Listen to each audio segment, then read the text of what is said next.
Hi there, it's Ron Gula from Gula Tech Adventures, and this week we are going to do an interview discussing cyber insurance, what gets insured, what gets covered, and why you need cyber insurance. With me today is Billy Gouveia, CEO of Surefire Cyber. Billy, how's it going? Great. Thanks so much for having me, Ron. Excited to be here. How did you become a CEO of a cyber insurance company? So I've been a cybersecurity professional for most of my working career, and over the last 8 to 10 years have declared a major, if you will, in incident response. And as I examined the market, I realized there were opportunities to maybe change the level of service that organizations hit by cybercrime were provided through cyber insurance. So when I first began incident response, cyber insurance played a relatively small role. Yet over the last 5 years or so, particularly with the scourge of ransomware, more than 80% of response work comes through the cyber insurance ecosystem. And so we designed a firm that's really focused on that. So who are the players, right? There's there's the hackers. Yep. There's what I would consider like maybe the people get hacked, right? Sure. You have the insurance providers, and then there's you. So how does that all fit together? Sure. And there's two other organizations that are really essential here. Another is the insurance broker, who helps the organization that got hacked work out what coverage they need, how much coverage to get, and who to get it with. And then the breach coach law firm, who is often designated by the cyber insurance carrier. So to step through that, the hacker is very clear and easy to explain, right? The Russians. All too often, absolutely, right? And then the way the flow typically works is there's an organization that works with a broker to place cyber insurance coverage with a carrier. When a claim comes in, the carrier will appoint a law firm and an incident response firm, such as Surefire, to step in together to help that organization through the event. So with Surefire, then you do a lot of incident response. Mm-hmm. And should somebody who's watching the podcast now, should they be thinking about contacting Surefire to get coverage, or should they be bringing up an insurance provider and saying, I need cyber coverage? So I encourage every organization of any size to work with an insurance broker in seeking an answer to the question of how much insurance coverage do I need, right?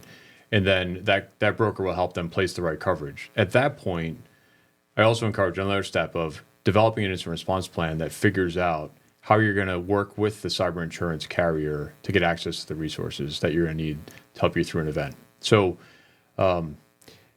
there's a misconception I'd like to address, which is that cyber insurance carriers are there simply to transfer the financial risk. The reality is that's part of what they do, and others, they provide access to the resources that an organization needs to get through a cybersecurity incident. And what when you think about the feedback to the customers, to the people who get hacked, fire insurance, we have smoke alarms, right? Sure. Home insurance, we have flood insurance. So there's a feedback loop. Yep. So what is that kind of what you're talking about, where you help the customers assess where they're at and then what they need to do to be more secure? So, yes. So in the cyber underwriting process, there's a very straightforward list of controls that every organization will need in order to bind cyber coverage.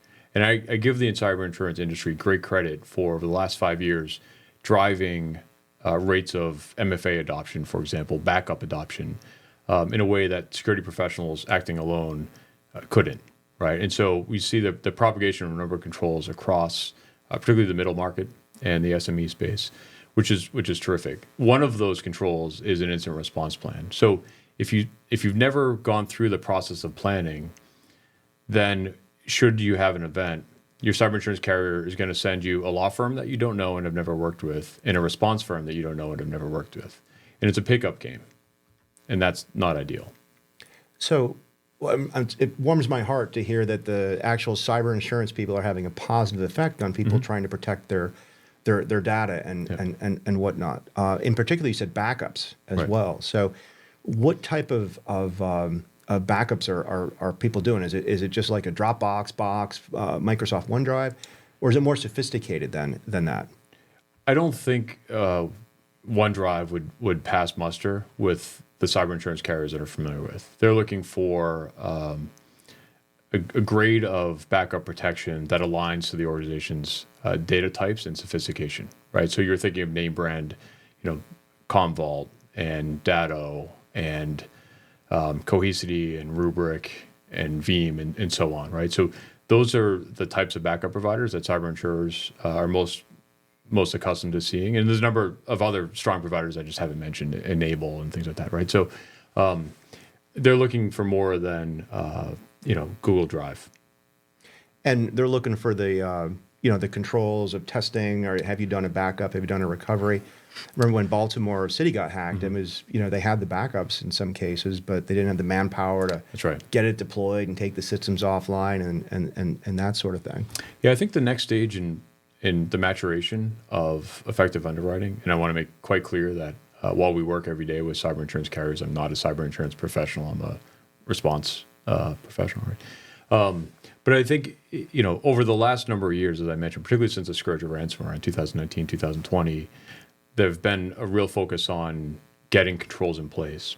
The bigger challenge at this point, given that the adoption of those controls, is configuration and coverage. So to your point, making sure that those things are covering the right areas of the environment and are configured to work properly is a much more difficult question to underwrite to.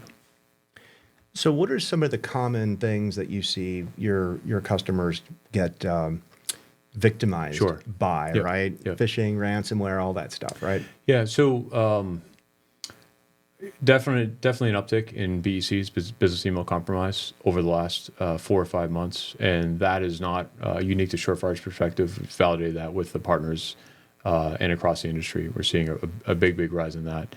But to come back to the why, I think it does stem from configuration coverage, right? So, the organization might have MFA in place, but not everywhere. Or the organization might have an EDR solution deployed, but it's not configured properly, right? And so you're seeing different parts of the environment that are compromised. So printers and security cameras and things like that are on the network, but might not be managed in the right way, are often points of vulnerability that are exploited. And how much does, we're saying NIST cybersecurity framework, right? Identify everything, protect, that sort of things. Do you guys have that sort of approach? Does the insurance industry have those kind of controls in place when they talk to these small businesses? Yeah, oftentimes the underwriting guidelines, the underwriting questionnaire, will be modeled on the CSF or CIS top controls.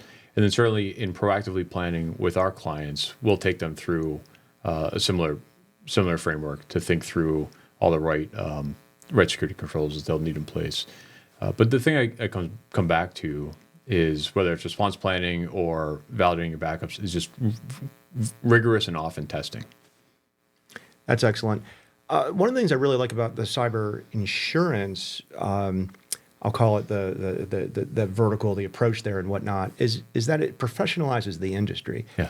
And if it was just life insurance, health insurance, that sort of thing, you can live a healthy life, you can do everything right, but you could still get catastrophic accidents. Sure. Mistakes can be made, that sort of thing. So I liked how it professionalizes it. I also like the fact that you're almost never done in cyber. You can always go from a firewall to a content inspection gateway to, whatever. And it's so hard for non-cyber people to figure that out. So how has the cyber insurance conversation helped talking to non-cyber people? Yeah, thank you. So another dimension of what you're unpacking, Ron, is taking cyber risk and quantifying it in a way that business leaders who don't have cyber backgrounds or technical backgrounds can appreciate, right? So, I began this conversation by talking about, I think every organization should work with a broker to figure out how much cyber risk to transfer. That's a very clear starting point for this conversation around what's our data worth and how much should we invest in this and how much risk can we buy down through insurance versus through investing in our own control posture. And when we think about data care, I think all those things come into play. And how much does it come to the risk of the customer? In other words, if we talk about PCI, PCI doesn't really care about an outage. They care about compromise in the credit cards. But when it comes to insuring the business, maybe they're okay to take an outage, you know, because they can recover maybe the paper backups, Right. but maybe an outage is going to cost them, like a casino, an outage is going to cost them Yeah. a lot of money on a daily basis. How much is it up to the founders of the company or the people you're dealing with to make those risk decisions? So actually, one of the things that's covered in most cyber insurance policies, and this isn't, I think, widely understood, is business interruption coverage. So there'll be some, not digital forensics, but some accounting forensic analysis done after an event that leads to an outage to figure out what the lost profit was and to reimburse them for that. So that is a class of coverage that's often included in cyber insurance policies, and you can work with brokers around. But there is this other just operational impact question, and this is where the cyber insurance decision ties into your business impact analysis and your broader business continuity management program to help figure out how long can we withstand an outage and how long is it going to take to restore our data from backups, to your point around with the city of Baltimore. Would it be fair to ask you to walk through, just come up with a fictitious business, maybe 100 people, 100 computers, Yep. They do $100,000 a day in business, something like that. Walk us through what cyber insurance, what can they buy and what would that get protection for them? Sure. So I'll do my best here. But as I mentioned, I'm not a cyber insurance broker. We work with them. I'm not a cyber, I don't work for a cyber insurance carrier. We work with them, right? So I think the first piece is working out some real strong benchmarks given the type of the business, the nature of the data that they hold, very different risk profiles around, say an accounting firm and a biotech research firm. They both have 100 people. 100-person biotech firm Right. with the cure for COVID is completely different than 100, Right. maybe a real estate selling company. That's right. Yeah. Yeah. So brokers often have good data to benchmark some of the different risks, and then it's just working through how much coverage they can afford and what the price for coverage is and how to do that. But then a big part of that is also just thinking about what's included in that. And I mentioned business interruption coverage. A lot of times people find out they have that after an event, and the carrier explains that to them, right? Things like covering the legal costs associated with the event, the privacy notifications if there is in fact a data breach, the cost of determining what data was accessed and notifying those who have that data, complying with all the state laws. That can be a very expensive endeavor. That's often covered by cyber insurance, right? So I think it's important to have the right conversation with the broker around how much coverage to have and making sure it's understood ahead of time what you have, because under fire, it's very difficult to absorb information. And this is where the planning is most important. And does Surefire help the people who might get hacked? Because I know customers are different. Is either the insuree and the victim and all this kind of stuff. But when you have an organization that you're working with, do you help them do tabletops, make some of these risk decisions? So what are some of the things that you offer for those kind of folks? Sure. So again, I talked about avoiding a pickup game, right? What I don't want to do is show up at time of an event and say, my name is Billy. I'm sorry to meet you under these circumstances. Tell me about your environment. Tell me about your business. Tell me, do you need to ship product on Wednesday? All that sort of stuff, right? Where's your data held?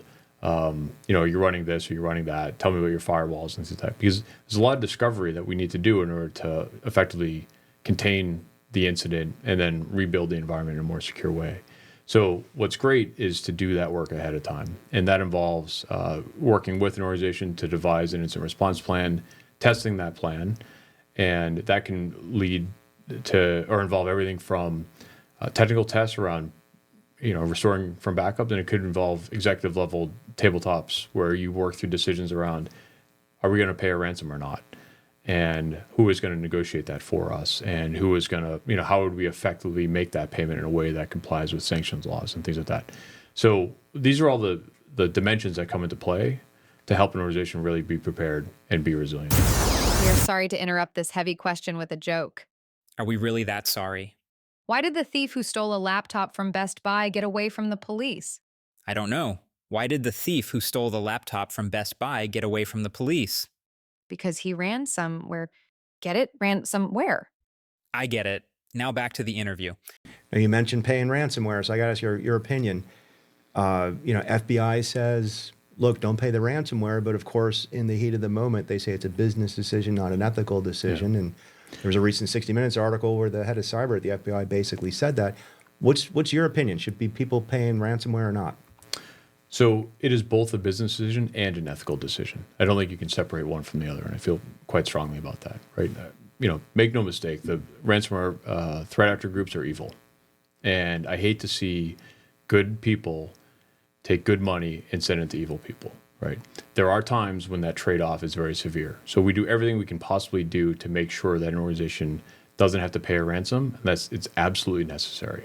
There are times when it's absolutely necessary, and the better thing to do is to affect a legal payment of a ransom than it is to shut an organization down and take away services from people that need it. I mean, we're involved in helping critical care organizations that have a very tough decision to make around, should we shut down or should we pay a ransom? That's an ethical decision, and that's a business decision. Have you seen these ransomware? I know you can't talk about direct customers and whatnot, but have you seen these ransomware groups target hospitals, medical institutions, and they've had to suffer financial loss or even just pay the ransom?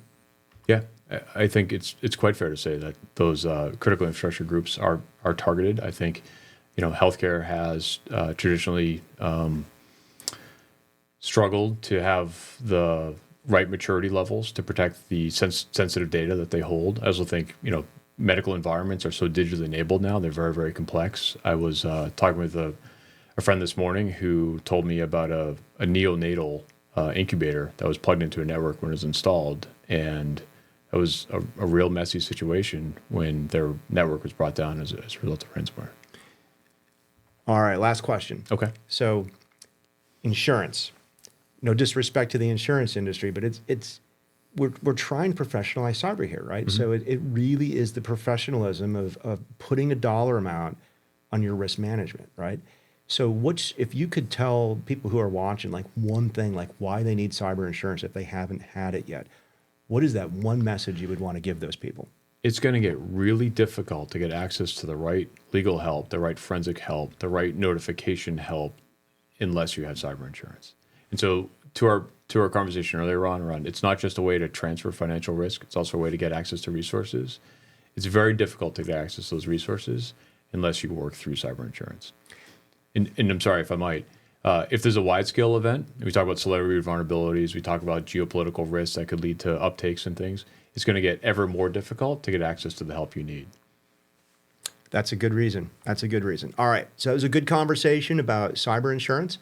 If you want to learn more about this, please visit the Surefire Cyber page. Do you have a portal people can contact or that sort of thing? Yeah, it's all on our website, surefirecyber.com. Excellent. Awesome. Well, thank you very much for participating in the show today. Of course. And I hope everybody enjoyed this week's episode of Gula Tech Adventures.